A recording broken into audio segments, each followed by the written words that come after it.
Bismillahirrahmanirrahim. Assalamualaikum warahmatullahi wabarakatuh.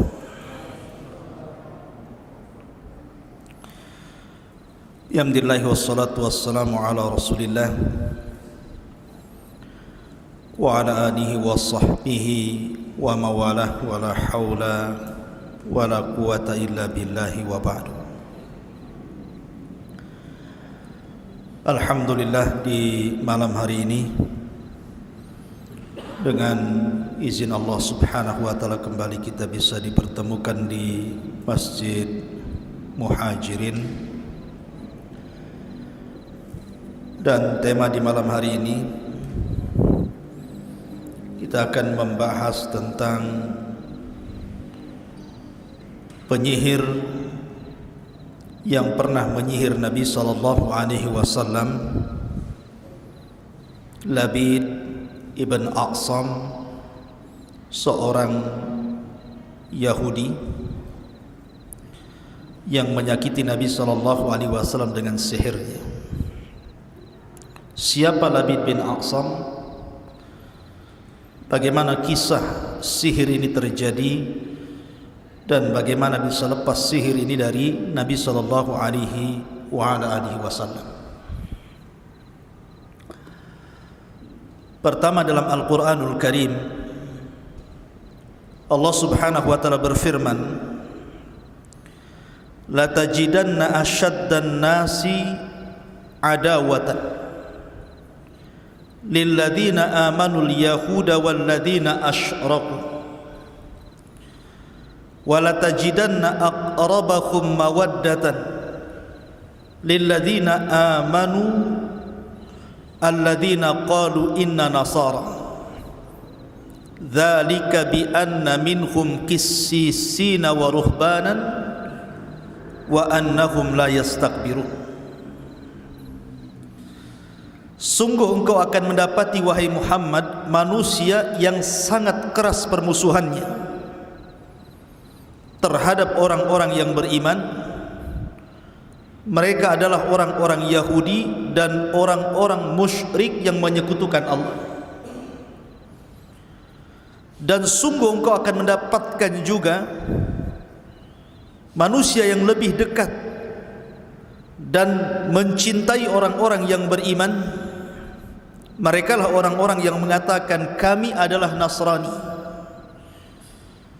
Karena yang demikian itu di antara mereka ada para pemimpin-pemimpin, padri-padri ataupun pendeta-pendeta yang mereka tidak sombong kepada Allah Subhanahu wa taala.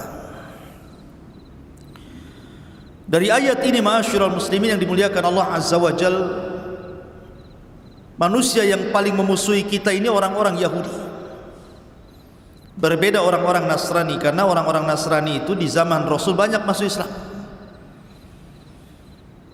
Bahkan di zaman para khulafaur rasyidin, negara-negara Nasrani semua jadi negara Islam. Syam dulu negara Nasrani, kemudian jadi negara Islam. Yaman dulu negara Nasrani, kemudian jadi Islam. Kemudian Mesir dulu negara Nasrani, kemudian negara Islam. Kemudian Ethiopia, Habasyah, dan banyak negara-negara Nasrani berubah jadi negara Islam. Berbeda dengan Yahudi. Di zaman Rasul orang Yahudi tidak banyak masuk Islam, padahal pembesar mereka masuk Islam, Abdullah bin Salam, tetapi para pengikutnya tidak ada yang masuk Islam kecuali sedikit. Kenapa? Karena keras hati mereka terhadap hidayah. Kemudian juga bukti bagaimana orang-orang Yahudi itu sejak zaman Rasul, mereka tidak suka dengan kaum muslimin, terutama setelah hijrahnya Nabi sallallahu alaihi wasallam dari Mekah ke Madinah. Kita tahu bahwa penyebab peperangan pertama di mana Nabi sallallahu alaihi wasallam dan kaum muslimin akhirnya berhadap-hadapan berperang melawan orang-orang Yahudi adalah ketika perang melawan Yahudi Bani Qunaiqah.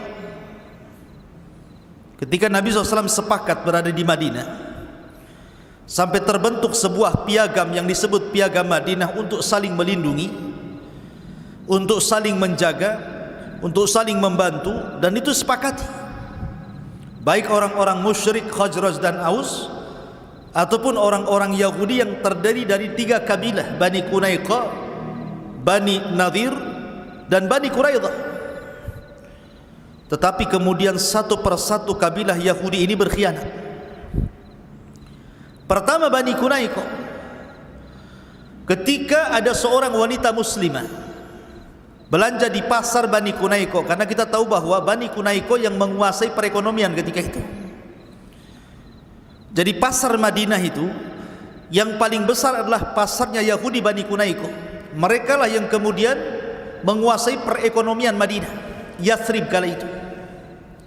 Rupanya ada seorang wanita muslimah belanja di pasar orang Yahudi, kemudian disingkap kehormatannya, ditarik sampai kemudian auratnya tampak dan diketawakan orang satu pasar. Maka orang yang membuka aurat wanita muslimah ini kemudian dibunuh oleh seorang sahabat, karena melihat ada seorang wanita dilecehkan, dia ngambil pedang kemudian ditebas orang itu. Rupanya sahabat ini akhirnya dikeroyok orang satu pasar dan meninggal dunia. Maka Rasul marah.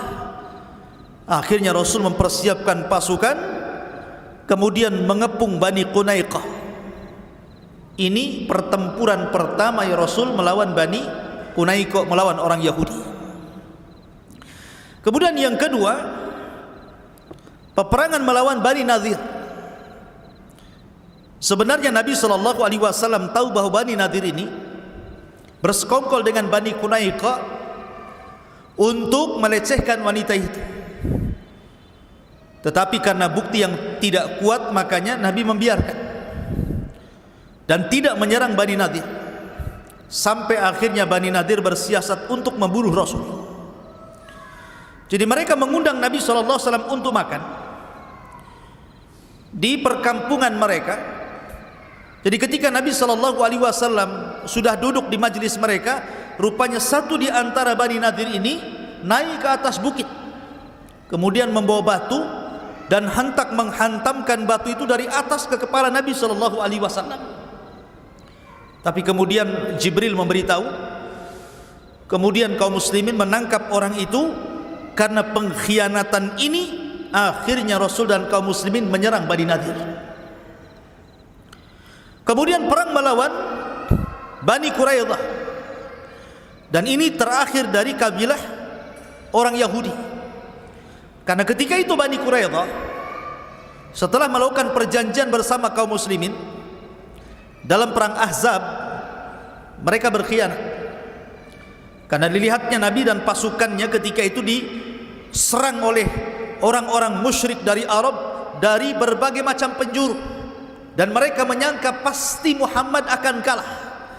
Akhirnya mereka berkhianat, kemudian pro kepada orang-orang musyrik dan juga orang-orang munafik dari dalam. Rupanya Allah Subhanahu wa taala memberikan pertolongan kepada Rasul di Ahzab atau di Khandaq. Allah menangkan dalam peperangan ini.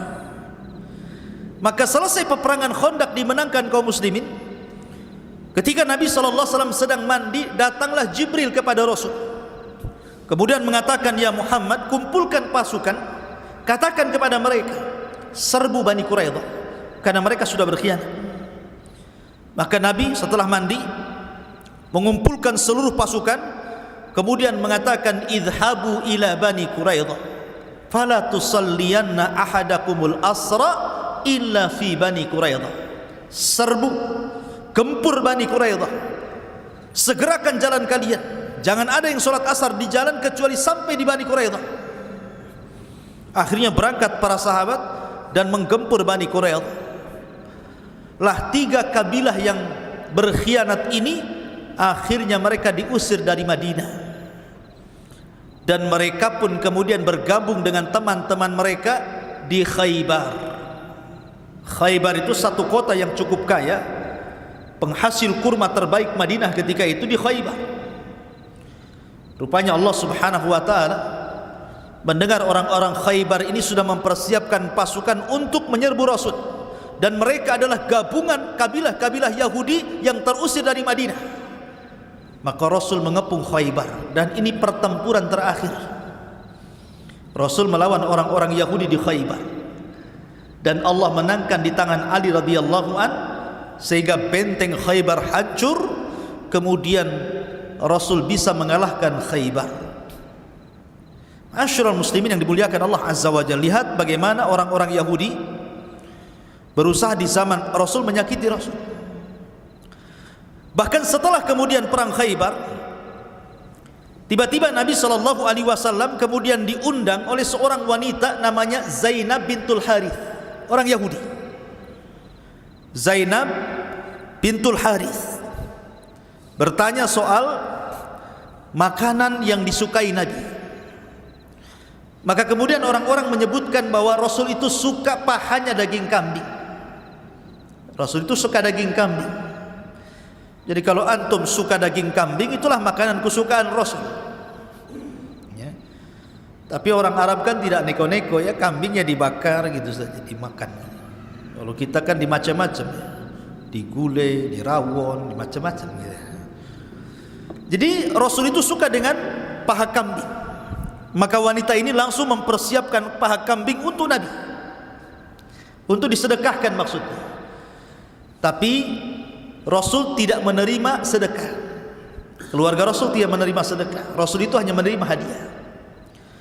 Maka kemudian wanita ini akhirnya memasak kambing banyak-banyak, kemudian mengundang Nabi SAW dan sebagian para sahabat untuk makan di rumahnya.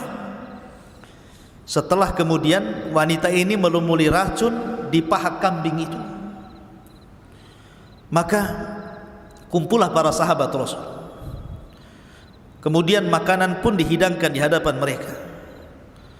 Kemudian Nabi SAW mencicipi sedikit dari daging kambing yang beracun itu. Tiba-tiba Allah Subhanahu wa ta'ala membuat bicara kambing itu. Jadi paha kambing itu tahu-tahu bicara, dan itu mukjizat Nabi. Ya. Tiba-tiba kemudian paha kambing ini berbicara, memberitahu bahwa di dalam dirinya ada sum, ada racun. Maka Rasul langsung terdiam, tapi masa sudah terkunyah sebagiannya. Maka Rasul mengatakan kepada para sahabat, "Auqaf, jangan makan lagi. Sesungguhnya daging ini memberitahu saya bahwa dia ada racunnya." Rupanya ada seorang sahabat yang terlanjur memakan sama dengan Nabi SAW, dan 1 tahun setelahnya dia meninggal dunia akibat racun itu. Tapi Rasul memiliki fisik yang kuat sehingga lama dia meninggal akibat racun itu. Tapi lihat bagaimana kekejian orang-orang Yahudi membunuh Rasul, berusaha untuk membunuh Rasul. Tapi Allah Subhanahu wa ta'ala selamatkan Nabi SAW, hatta racunnya seorang Zainab bintul Harith tidak berpengaruh kepada Nabi SAW. Sampai-sampai Rasul memanggil Zainab bintul Haris, "Apa yang membuat kamu meracun aku?" Kata Zainab, "Engkau sudah membunuh pamanku, sudah membunuh bapakku, sudah membunuh suamiku. Maka aku ingin membunuhmu dengan racun ini. Kalau engkau seorang nabi, pasti akan diberitahu oleh kambing itu. Kalau engkau bukan seorang nabi, kau pendusta, pasti kau akan mati dengan racun itu." Orang wanita ini. Tapi Nabi SAW subhanallah membiarkan wanita ini tidak dibunuh, padahal sudah hendak meracun Nabi SAW. Tapi itu bukti bagaimana orang Yahudi ini menghendaki Rasul SAW untuk supaya celaka. Taib. Sampai akhirnya ketika Nabi SAW pulang dari perjanjian Hudaybiyah, Rasul pulang dari perjanjian Hudaybiyah. Kemudian selama 10 tahun kan perjanjian itu, walaupun bulir-bulirnya sangat merugikan kaum muslimin, tetapi di balik kerugian itu ada keuntungan besar. Lah setelah kemudian Nabi SAW memerangi orang-orang Yahudi di Khaybar, dan Allah menangkan. Sampai kemenangan ini Allah firmankan dalam Al-Quran, "Idza jaa nasrullahi wal fath."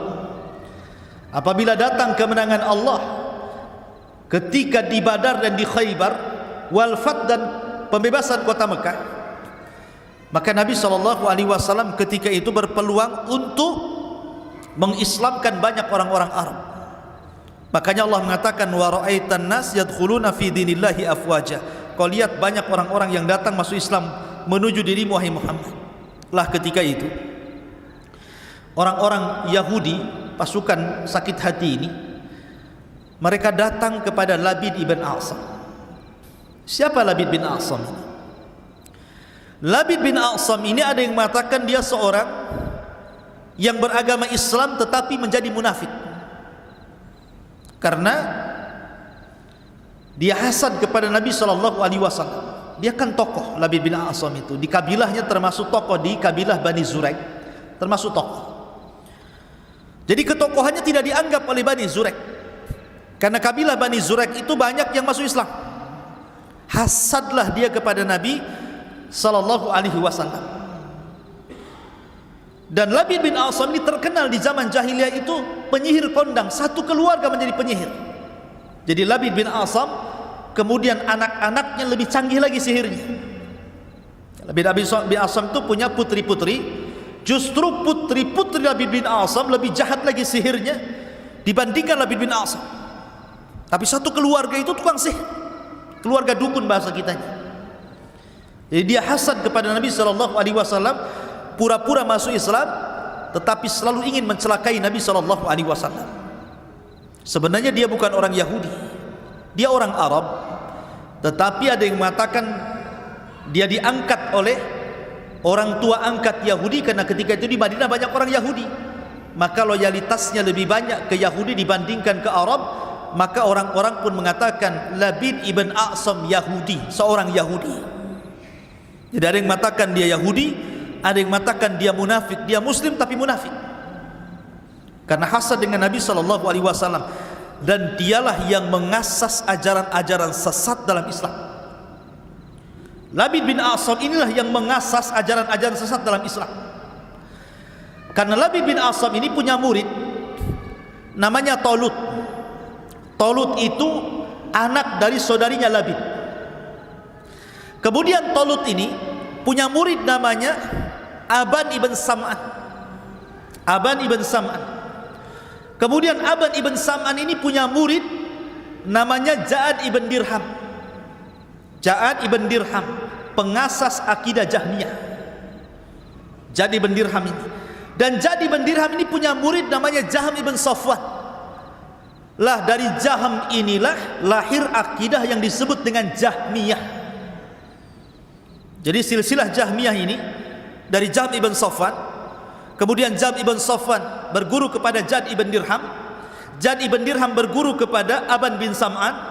Kemudian Aban bin Sam'an berguru kepada Talut, anak saudari Labid. Dan anak saudari Labid berguru kepada Labid ibn A'sam, penyihir Rasul. Muncullah akidah Jahmiyah. Dan dari Jahmiyah ini lahir akidah Mu'tazilah, yang kemudian di zaman Khalifah Abbasiyah berkembang sampai banyak ulama ahli sunnah dibunuh di zaman itu. Sampai Imam Ahmad bin Hanbal rahimahullahu ta'ala disiksa, bolak-balik masuk penjara, hampir meninggal di penjara Imam Ahmad itu, gara-gara akidah Mu'tazilah turunan daripada akidah Jahmiyah. Jadi yang mengasas akidah ini dari mulai siapa? Labid bin A'sam ini. Bayangkan, dari menyihir Rasul kemudian menurunkan akidah sampai kepada merusak kaum muslimin setelahnya. Siapa Labid bin A'sam? Hebat sekali. Dia seorang Yahudi dari Bani Zuraik. Lah ketika orang-orang Yahudi ini tersakiti karena diusir dari Madinah, akhirnya mereka tinggal di Khaybar. Belakangan Khaybar pun diserang Rasul. Akhirnya takluk dan harus membayar jizyah kepada Rasul dan kaum muslimin.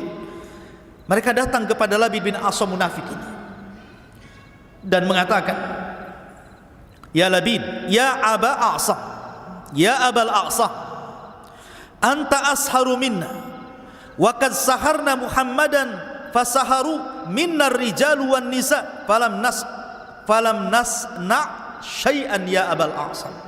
Wahai Abal A'sam, saya dengar engkau lebih jago sihirnya dibandingkan kami orang-orang Yahudi. Padahal Di dunia ini tidak ada sihir yang lebih jago dibandingkan orang Yahudi. Sihir orang Yahudi itu paling parah, paling sakti mungkin bahasa kita, itu sihir Yahudi. Kenapa? Karena mereka yang pertama mempelajari sihir kepada Harut dan Marut.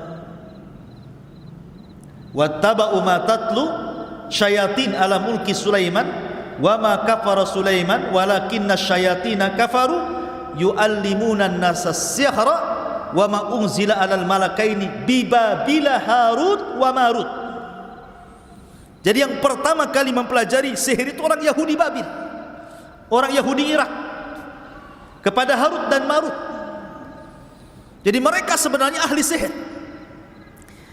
Tetapi ketika mereka menyihir Nabi SAW tidak mempan, tidak bisa menyihir Rasul. Bolak-balik mereka nyihir Rasul tapi tidak bisa. Makanya mereka mengatakan, tukang-tukang sihir kami laki-laki ataupun perempuan sudah berusaha kami ini mengumpulkan mereka untuk menyihir Rasul, menyihir si Muhammad itu. Falam nasna syai'an, tapi enggak ada gunanya. Muhammad tetap saja hidup, tidak sakit, enggak apa-apa. Kata Labid bin Asam, maunya kalian ini apa? Mereka mengatakan, kami ingin membunuh si Muhammad itu, paling tidak kami membuat dia gila. Cuma dua saja. Mereka ingin membunuh Rasul atau minimalnya buat dia gila, supaya orang tidak percaya lagi dia jadi Nabi karena sudah gila, ya. Akhirnya kemudian Labid bin Asam mengatakan, apa upah kalian kalau aku menyihir si Muhammad itu? Maka akhirnya kemudian mereka pun menawarkan beberapa dinar kepada Labid bin Asam, beberapa uang. Kalau engkau menyihir Nabi SAW Muhammad itu, kami akan berikan dinar yang banyak. Begitulah ikhwan, bisnisnya tukang sihir itu. Mereka tidak mau percuma kan. Makanya ketika tukang-tukang sihir Fir'aun diundang oleh Fir'aun untuk melawan Musa, apa kata tukang sihir? Kira-kira kalau kami kalahkan Musa, apa imbalannya? Maka Fir'aun mengatakan, kami akan berikan dunia kepada kalian. Jadi tukang sihir itu berbisnis dengan jin itu sama-sama diuntungkan. Kalau jin diuntungkan karena dia makhluk yang hina menjadi mulia karena disembah manusia. Tapi manusia ketika menyembah jin diuntungkan dengan dunia, diuntungkan dengan kekayaan. Karena mereka mencari uang dengan cara seperti itu, menyembah syaitan dan jin, ya. Jadi sama-sama diuntungkan. Dukun dapat dunia, sementara jin dapat kehormatan. Makanya sebenarnya jangan pernah tertipu dengan dukun, karena mereka itu hakikatnya mencari sebanyak-banyaknya keuntungan di dunia. Seperti contohnya dukun yang bisa menggandakan uang. Kalau memang dia dukun asli, mampu menggandakan uang, ngapain dia buat praktek ganda uang? Bagus praktek sendiri saja di rumah. Dia dapat uang 5.000, digandakan 10.000, digandakan 1 juta, digandakan 1 miliar, kaya dia. Ngapain buka praktek? Kaya dia. Kalau dia buka praktek berarti dia tidak bisa menggandakan uang. Dia menggandakan uang orang untuk diri, ya kan? Berarti intinya dia menipu. Banyak pula orang ketipu. Yang ketipu ini bukan orang lulusan SD, doktor pun ketipu pula, profesor ketipu, pejabat negara ketipu. Naudzubillah, ya. Masyarul muslimin yang dimuliakan Allah Azza wa Jalla. Jadi intinya mereka itu hanya ingin mendapatkan keuntungan dunia saja. Karena lihat, Labid bin Asam mengatakan, kalau saya sihir Muhammad, saya dapat apa? Maka mereka mengatakan, kami akan kumpulkan dinar, kami akan berikan kepada anda. Deal or no deal? Oh, deal katanya. Siaplah. Kalau sudah deal. Dari situ akhirnya dia menyuruh putrinya, karena putrinya inilah yang paling sakti sihirnya. Dia menyuruh putrinya Labid bin Asam. Maka bergeraklah putri-putri Labid bin Asam ini mencuri bukhul dari Nabi SAW. Maka disebutkan bahwa mereka berhasil mengambil sisir Nabi SAW, mishtun wa musyatah. Mushtun wa musyatah, sisir dan rambut yang terikat di sisir itu. Dan jumlahnya 11 rambut yang terikat dari rambut Rasul pada sisir Nabi SAW berhasil dicuri oleh putri-putri Labid bin A'sam ini. Dan kata para ulama, sihir yang terdapat buhul ini sihir yang paling bahaya. Sihir kalau sudah menggunakan buhul dan buhul diambil dari orang yang akan disihir, maka ini sebahaya-bahaya sihir. Lihat, tidak ada yang lebih sakti dukun kecuali yang menyihir Rasul. Caranya seperti itu, diambil buhulnya ya. Karena orang Yahudi sudah berusaha menyihir Rasul, tidak mempan gitu ya. Akhirnya mereka datang ke Labid bin A'sam. Rupanya cara seperti itu yang manjur, akhirnya Rasul terkena sihir. Diambillah kemudian bekas rambut Rasul, ikatan rambut 11 rambut yang terdapat dalam sisir Rasul, dicuri oleh Labid bin A'sam oleh lewat anak-anak putrinya. Maka mulailah kemudian Labid bin A'sam pun membuat buhul dengan cara apa? Meletakkan rambut itu di bunga kurma yang laki-laki, dimasukkan di situ, kemudian dibungkus, kemudian diletakkan di sumur yang tidak jauh dari Masjid Nabawi. Ada yang mengatakan sumur itu namanya Darwan, ada yang mengatakan sumur itu namanya Awan, pakai alif, Awan, ada yang mengatakan Darwan ya. Tapi yang masyhur sumur itu namanya Darwan, karena di sekitar Masjid Nabi itu banyak sumur. Ada namanya sumur miliknya Abu Talha, Bairuha namanya. Ada sumur Bairuha. Rasul suka wudu di situ. Sampai akhirnya oleh Abu Talha diinfakkan kepada Rasul ketika turun ayat lan tanalul birra hatta tunfiqu mimma tuhibbun. Kemudian di situ juga ada sumur orang Yahudi. Ya. Namanya sumur rumah. Sumur rumah itu dulu sumurnya orang Yahudi, dan itu sumur yang paling banyak sumbernya. Sampai orang-orang Islam itu beli dari sumur itu. Setiap hari mahal, naik lagi harganya. Sampai akhirnya karena kaum muslimin tidak sanggup beli, Rasul mengatakan man ishtara bi'ra rumah falahul jannah. Siapa yang membeli sumur itu, kujamin dia masuk surga. Berdirilah Utsman bin Affan dan mengatakan fa ana ashtarituha, aku yang akan membelinya wahai Rasul. Maka Rasul membelinya dengan cara yang luar biasa, perdagangan taktik yang luar biasa. Utsman bin Affan karena kecerdasannya, dia mampu membeli sumur itu. Padahal orang Yahudi tidak mau jual loh sumur itu. Gimana nggak mau jual loh, hasilnya tiap hari. Tapi dengan kecerdasan Utsman bisa merayu orang Yahudi menjual sumur itu. Coba bayangkan. Awalnya dia datang kepada orang Yahudi, sudahlah beli saja, jual aja sumurmu itu. Nggak mau, gimana gitu. Hari-hari dapat untung kok mau saya jual pula. Akhirnya dengan kepiawaian Utsman, sudah gini saja, dari jam sekian ke jam sekian saya beli. Berapa maunya? Umpamanya dari pagi sampai duhur berapa? Nanti dari duhur ke asar ambil lagi. Saya mau jam segini saja. Aku beli berapa kau mau? Akhirnya mikir dia, oh boleh juga. Daripada satu-satu saya dapat duit, bagus satu orang tapi sama nilainya. Ya sudah, sekian. Lebih besar dibandingkan kalau seandainya orang beli dapat separuh. Anggaplah namanya satu hari dia dapat 5 juta. Kata Utsman, saya beli 10 juta. Dari jam 7 sampai jam 12 namanya. Oke. Setelah deal, kata Utsman bin Affan diumumkan kepada kaum muslimin, dari jam 7 ke jam 12 kalian ambil air. Selebihnya jangan ambil air. Akhirnya apa? Semua kaum muslimin ketika waktu dibelinya Utsman dari jam sekian ke jam sekian, semua kaum muslimin ambil air. Sudah penuh di rumah-rumah air. Dari jam sekian ke jam sekian, tidak ada satupun yang beli. Bankrupt lah orang Yahudi ini. Lama-lama, ya sudahlah, aku jual aja sama kamu semua. Karena nggak ada yang beli. Kecerdasan Utsman akhirnya mampu menguasai sumur orang Yahudi ini. Sumur rumah. Itu juga dekat dengan Masjid Nabawi. Lah ada juga sumur Darwan namanya. Itu sumur yang punya Bani Zurek. Tanahnya dekat Masjid Nabawi. Lah Labid bin A'sam ini meletakkan buhulnya di sumur itu. Sumur Darwan menunjukkan bahwa buhul itu tidak jauh-jauh dari orang yang akan disihir. Akhirnya setelah diletakkan di sumur itu, mulailah Nabi SAW ada pengaruh dari sihir itu. Ada yang mengatakan 40 hari, ada yang mengatakan 6 bulan, ada yang mengatakan 1 tahun. Riwayat Zuhri mengatakan 6 bulan. Jadi ada yang mengatakan 1 tahun. Bayangkan, Rasul tidak sadar kalau dia tersihir selama 6 bulan, ada yang mengatakan sampai 1 tahun. Bayangkan, nggak terasa kalau dia tersihir. Cuman Nabi SAW itu terpengaruh dari badannya, fisiknya melemah.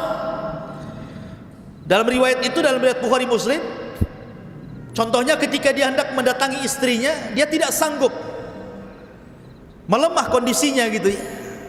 Dia tidak bisa mendatangi, mungkin bahasa kitanya tiba-tiba dia impoten gitu ya, tidak sanggup melakukan hubungan dengan suami istri, langsung melemah. Karena memang sihir itu disebutkan dalam Al-Quran, yufarriquna bihi bainal mar'i wa zawji, memisahkan suami istri. Jadi Rasul semakin hari semakin melemah, tidak bisa mendatangi istrinya. Akhirnya yang mempengaruhi sihir itu ke badan Rasul, bukan ke pikirannya. Kalau pikirannya sehat, otaknya waras, pikirannya sehat, jadi nggak pengaruh dengan wahyu sama sekali. Cuman badannya melemah saja. Artinya bahwa yang diserang itu badan, bukan pikiran, menunjukkan bahwa wahyu Allah Subhanahu wa taala tidak pengaruh. Hanya fisik Rasul saja yang melemah. Melemah, semakin hari melemah, semakin hari melemah. Akhirnya kemudian Aisyah radhiyallahu anha heran. Bertanyalah Aisyah radhiyallahu anha, Rasul, kamu ini semakin hari semakin aneh, fisikmu semakin lemah. Coba kau berdoa kepada Allah, minta fatwa, ada apa dengan kamu itu? Akhirnya kemudian Rasul pun ketika disarankan Aisyah radhiyallahu anha, mulai ba'da isya dia sholat, kemudian dia berdoa sampai mendekati fajar. Kemudian dia tertidur. Ketika mendekati fajar dia tertidur. Dalam tidurnya itulah ditampakkan kepada Rasul bukhulnya Labid ibn A'sam. Dalam tidurnya Rasul ditampakkan bukhulnya Labid bin A'sam yang diletakkan di sumur Darwan itu. Lah ketika itulah turun malaikat Jibril dan Mikail. Dalam riwayat tidak disebutkan 2 malaikat, dalam riwayat Jibril dan Mikail turun. Jibril di kepalanya Rasul, Mikail di kakinya Rasul. Kata Jibril,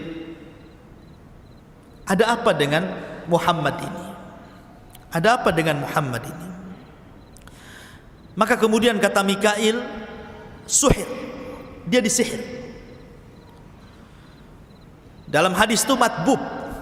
Matbub itu semacam optimisme lah. Dibilang gimana kondisimu? Alhamdulillah, padahal dia sakit. Itu namanya optimis kan, supaya sembuh. Maka bahasa Arabnya matbub. Matbub itu diobati maksudnya. Tapi sebenarnya dia kena sihir. Bahasa kitanya dia terkena sihir, wahai Jibril. Kata Jibril, siapa yang menyihirnya? Kemudian Mikail mengatakan, Labid ibn A'sam, seorang Yahudi dari Bani Zurek.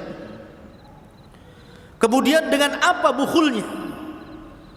Kemudian kata Mikail, bimushtin wa musyatah, dengan sisir dan rambut yang terikat di sisir itu. Kemudian di mana diletakkan bukhul itu? Maka Mikail mengatakan di sumur Darwan, dekat dengan rumah Nabi. Maka ketika Nabi SAW tertidur itu dimimpikan sama, dalam mimpinya oleh Allah Azza wa Jal, bahwa dia disihir Labid bin A'sam. Kemudian dia diberitahu di mana buhulnya, sampai ketika dia terbangun hilang sihirnya. Karena ketika itu malaikat Jibril meruqyah Rasul saat Rasul tertidur. Diruqyah oleh Jibril dengan 2 surat perlindungan, Qul a'udzu birabbin nas dan Qul a'udzu birabbil falaq, yang jumlah ayat kesemuanya 11 ayat, sebagaimana jumlah dari rambut yang terlilit di sisir Rasul 11 rambut. Jadi setiap rambut dibacakan nama-nama syaitan, dibacakan mantra-mantra dan nama syaitan dan pengagungan terhadap syaitan, sehingga sampai 11 nama syaitan disebutkan dalam buhul itu. Maka setiap dibaca 1 ayat lepas 1 ikatan, 2 ayat lepas 2 ikatan, sampai 11 ayat, 2 surat itu kalau dikumpulkan 11 ayat, maka hilanglah ikatan-ikatan bukhul itu sehingga Rasul tersadar. Kata para ulama, orang kalau terkena sihir ya kawan, kemudian Anda minta berdoa kepada Allah, kenapa badan saya ini? Saya sudah datang ke dokter angkat tangan tidak mampu mengobati. Saya sudah operasi pun tidak sembuh-sembuh. Ada apa dengan saya ini? Apa ada orang menyihir saya? Minta petunjuk Allah Azza wa Jalla setiap hari, dalam solatnya, dalam tahajudnya. Maka kalau orang senantiasa berdoa meminta kepada Allah Azza wa Jalla, maka kebiasaannya Allah akan beritahu sihirnya dalam mimpinya. Sebagaimana Rasul meminta, akhirnya Allah kasih tahu dalam mimpinya. Maka kita juga sama. Kalau orang tersihir kemudian meminta terus berdoa untuk kesembuhan, biasanya Allah gambarkan dalam mimpinya siapa yang menyihirnya, di mana bukhulnya. Dan itu salah satu jalan mengobati. Ya. Jangan berdoa kepada Allah Azza wa Jalla sebagaimana Rasul berdoa kepada Allah. Maka selesai kemudian Rasul terbangun, Nabi langsung memerintahkan Ali bin Abi Thalib. Dalam riwayat Ammar bin Yasir, dalam riwayat Zubair bin Awwam, dalam riwayat Zubair bin Qais, dan beberapa riwayat para sahabat Nabi diajak Rasul ke sumur Darwan itu.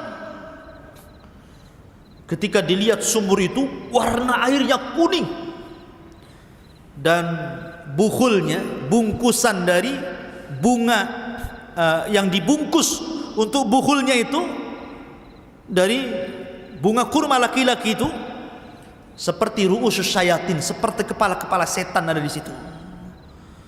Jadi menakutkan sumur itu. Maka Ali radhiyallahu anhu menawarkan, bagaimana Rasul kalau saya turun ke sumur itu? Saya akan ambil bukhulnya, kita musnahkan. Tapi kata Rasul, jangan. Khawatir kalau seandainya bukhul itu diangkat, akan dampak keburukannya akan menyebar bukan hanya kepada saya, bahkan kepada kaum muslimin. Sebaiknya kubur saja. Maka setelah Nabi SAW membacakan ta'awud, meminta perlindungan kepada Allah Azza wa Jalla, karena dalam musnahkan bukhul itu jangan sembarang, harus meminta perlindungan kepada Allah. Pamannya antum musnahkan jimat, tangkal-tangkal, jangan asal bakar saja, jangan asal buang saja, khawatir keburukannya masih menyebar. Makanya minta ta'awud kepada Allah, berlindung kepada Allah Azza wa Jalla, baru dibakar, baru dibuang, gitu maksudnya. Maka setelah Rasul ta'awud kepada Allah, kemudian dikuburlah sumur itu. Ketika itu Rasul memanggil Labid ibn A'sam. Panggil si Labid itu, datangkan kemari. Maka datanglah Labid bin A'sam. Kemudian Nabi SAW bertanya kepada Labid bin A'sam, ma hamalaka ala ma sana'ta ya Labid, ya Abul A'sam, apa yang membuat kamu melakukan seperti ini? Kau sihir aku berbulan-bulan, sampai 6 bulan, dan beriat sampai 1 tahun. Ada apa kamu itu? Sewot apa kamu dengan saya? Mungkin bahasanya gitu. Apa masalahmu dengan saya? Faqad dallanillahu ala sihr. Allah sudah menunjukkan aku tentang sihirmu. Aku tahu kau yang menyihir aku. Allah yang kasih tahu. Wa akhbarani ma sanah. Dan Allah menghabarkan apa yang kau lakukan kepadaku. Lihat bagaimana jawaban Labid bin A'sam. Dengan santainya dia mengatakan, sesungguhnya saya menyihirmu hai Muhammad, hubbud dananir ya Abul Qasim, karena saya cinta dinar. Jawabannya coba. Karena saya suka uang, orang itu datang kepada saya ngasih uang, suruh menyihir kamu, saya sihir kamu. Apa masalahmu katanya? Kurang ajar tidak tuh. Tapi Rasul tidak membunuh Labid. Kenapa coba? Bukankah Rasul yang memerintahkan untuk membunuh Labid bin A'sam? Ibnu Umar membunuh tukang sihir, Hafsah membunuh tukang sihir, Umar membunuh tukang sihir, Jundub ibn Junadah atau dikenal dengan Abu Dzar membunuh tukang sihir. Banyak para sahabat membunuh tukang sihir. Tapi kenapa Rasul tidak membunuh Labid bin A'sam? Kata para ulama, karena Labid bin A'sam ini orang munafik. Di zaman itu tidak bisa dibedakan mana munafik mana sahabat. Kalau Rasul sampai membunuh Labid, disangkanya Rasul membunuh satu di antara sahabatnya, akan terjadi fitnah. Bagaimana mungkin seorang Nabi membunuh sahabatnya? Karena di zaman itu beda dengan zaman sekarang. Kalau zaman sekarang kan mampu kita bedakan mana munafik, mana muslim. Orang zaman sekarang mudah kita katakan munafik itu. Bagaimana Ustadz Tawiyah? Gimana dia bisa mengatakan semua agama sama? Yahudi, Nasrani, Islam, masa semua sama? Semua bukan kafir gitu umpamanya. Ini munafik orang ini, menghancurkan Islam. Ya. Tapi di zaman itu kan tidak bisa kita bedakan mana sahabat mana munafik. Sehingga kalau Rasul memerintahkan membunuh Labid, disangkanya Rasul membunuh sahabatnya. Maka Rasul mengatakan tidak, saya tidak akan membunuh Labid, takut orang-orang mengira saya membunuh sahabat saya. Maka dibiarkanlah Labid bin A'sam hidup oleh Nabi SAW, tapi tetap diawasi. Dari sini ma'asyiral muslimin yang dimuliakan Allah Azza wa Jal, maka Nabi SAW terkena sihir, dan sihirnya Rasul tidak mempengaruhi wahyu. Bayangkan Nabi ketika kena sihir itu merasakan sakit yang luar biasa pada badannya. Sampai Imam Ibnul Qayyim rahimahullah ta'ala mengatakan Rasul itu sabar. Dia tidak curhat kepada orang. Pada selama 6 bulan itu dia merasakan sakit yang luar biasa badannya. Tapi sahabat tidak ada yang tahu kalau Rasul sedang sakit. Dia tidak mengeluh kepada siapapun. Dia hanya bermunajat kepada Allah Azza wa Jalla. Ada apa dengan dirinya? Layaknya juga para nabi yang lainnya seperti Nabi Ayub alaihi salatu wassalam. 18 tahun sakit tidak mengeluh kepada Allah Subhanahu wa taala sama sekali. Begitulah para nabi, ikhwan, sabarnya luar biasa dengan sakitnya. Nabi juga sama sabar. Cuma Aisyah radhiyallahu anha yang heran, kenapa kok Rasul makin melemah badannya itu saja. Sehingga dia bertanya, ada apa dengan kau wahai Rasul? Cobalah minta fatwa kepada Allah. Baru ketahuan kalau di situ dia terkena sihir Labid ibn A'sam. Tetapi sekali lagi, sihirnya Labid bin A'sam hanya mempengaruhi badan Rasul, tidak mempengaruhi pikiran Rasul, sehingga tidak pengaruh dengan wahyu sama sekali. Ya, dari sini maka Nabi SAW selamat wahyunya, tapi tidak selamat badannya.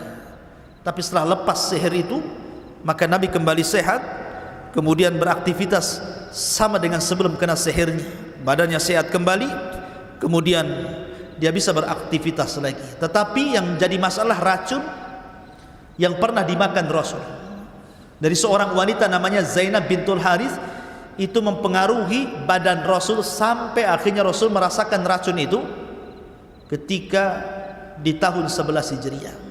Jadi hampir 3-4 tahun setelah perang Khaybar, baru racun itu kemudian berproses. Sebab itulah maka Nabi SAW sakit, dan sebab sakit itulah Nabi SAW meninggal dunia. Begitulah Allah Subhanahu wa ta'ala pilihkan kepada Rasul kematian terbaik, mati syahid, karena dibunuh oleh seorang wanita Yahudi dengan cara diracun. Allah pilihkan kematian terbaik kan? Ya, sama dengan Umar. Umar itu berdoa kepada Allah, ya Allah, matikan aku dengan mati syahid di negeri yang dihijrahkan Rasul di situ. Pertanyaannya, siapa yang mau menyerang Madinah di zaman Umar sehingga Umar meminta mati syahid di Madinah? Padahal Umar itu menguasai Persia dan Romawi. Siapa yang berani menyerang Madinah coba? Dan kapan kemudian Umar akan syahid kalau tidak ada yang berani menyerang kota Madinah gitu ya? Tapi rupanya Allah Subhanahu wa ta'ala tahu doa Umar ingin mati syahid. Bukan cara seperti itu Umar mati, maksudnya bukan cara perang sampai mati syahid, bukan begitu caranya. Tapi diutusnya seorang majusi namanya Abu Lu'lu' untuk membunuh Umar saat sholat subuh. Ditusuk dari belakang. Dengan sebab tusukan Abu Lu'lu' itu Umar meninggal. Ketika dia mendengar, Umar, siapa yang membunuh saya? Kata Ibnu Umar putranya, Abu Lu'lu'. Kata Umar, oh, Maula Mughirah, maksudnya budaknya Mughirah yang kafir itu. Kata Ibnu Umar, ya. Langsung dia mengatakan, alhamdulillah alladzi qatalani rajulun lam yasjud lillahi walau kana sajda. Segala puji bagi Allah yang membunuhku ada seorang laki-laki yang tidak pernah sujud walaupun satu kali. Artinya dia mati syahid. Nah, sebagaimana Umar juga demikian mati syahid di Madinah Rasulullah, maka Rasul pun dibuat kematian terindah dengan cara mati syahid. Pengaruh racun itu akhirnya berpengaruh kepada Nabi SAW. Dengan sebab itu Rasul sakit, dengan sakit itulah Rasul meninggal dunia. Wallahu alam. Ini diantara kisah daripada Labid ibn A'sam, penyihir Nabi SAW. Taib, sebelum saya tutup, ada 15 menit ke depan. Silahkan kalau ada yang mau bertanya.